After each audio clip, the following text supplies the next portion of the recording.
সুপ্রিয় দর্শক, এখন দেখুন স্ট্রবেরির চারা কিভাবে উৎপাদন হয়।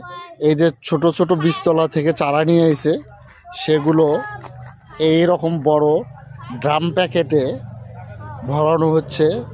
এই চারাগুলো যখন বাজারজাত করা হবে তখন প্রায় এর আনুমানিক মূল্য হবে 60 থেকে 70 টাকার মতো। তো আপনারা সহজেই এই নার্সারিতে আসলে আপনারা স্ট্রবেরির চারা পাবেন। হাজার হাজার লক্ষ লক্ষ স্ট্রবেরির চারা আছে এখানে। হ্যাঁ, এটা যোগাযোগ করতে হলে আপনাকে আশুলিয়া চারাবাগ আসতে হবে। আশুলিয়া চারাবাগ এটা অনেক বিশাল, প্রায় 22 একর জমির উপরে এই নার্সারিটা আছে। এখান থেকে আপনারা চারাগুলো ক্রয় করতে পারবেন।